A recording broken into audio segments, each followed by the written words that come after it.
Hi friends, ఇప్పుడే latest note మన రిషబ్ పంత్ అనేది ఈ సంవత్సరం 2024 ఆడుతున్నాడు. ప్లస్ క్యాప్టెన్ కూడా ఆడుతున్నాడు. భయ్యా చాలా మంది ఏంటంటే ఢిల్లీ క్యాప్టెన్ వచ్చేసి డేవిడ్ వార్నర్ కావాలని చాలా మంది అడుగుతున్నారు. మరి దీనిపై మీ అభిప్రాయం ఏంటి? డేవిడ్ వార్నర్ క్యాప్టెన్ కావాలా, మనకి సేమ్ లాగా ఎప్పుడులాగా మన రిషబ్ పంత్ క్యాప్టెన్ కావాలా?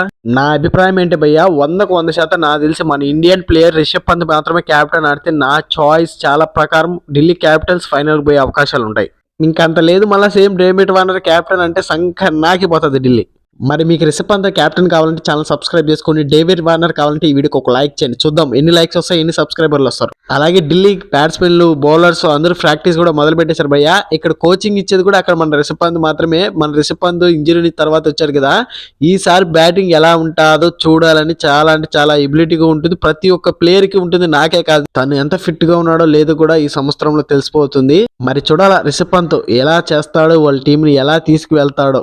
రిషబ్ పంత్ క్యాప్టెన్ అయితే ఏ టీం అయినా తగ్గేదే రా చూసుకుందాం అంటాడు, అంతే, ఇంకేం ఉండదు. మీకు ప్రొడక్షన్ కావాలా? మీరు ఐపీఎల్ చాలా లాస్ లో ఉన్నారా? ప్రతి ఒక్కటి మీకు ఐపీఎల్ లోపల ప్రాఫిట్ తెప్పించే బాధ్యత మాది. కింద మా టెలిగ్రామ్ ఛానల్ ఇస్తాం, మా టెలిగ్రామ్ ఛానల్ జామండి. 100% మీకు ఐపీఎల్ లోపల ప్రాఫిట్ తెప్పించే బాధ్యత మాది. మరి చూద్దాం ఈ సంవత్సరం ఎంతమంది రిషబ్ పంత్ క్యాప్టెన్ కావాలో, డేవిడ్ వార్నర్ క్యాప్టెన్ కావాలో చూద్దాం. మరి మీరేమనుకుంటున్నారో చెప్పండి.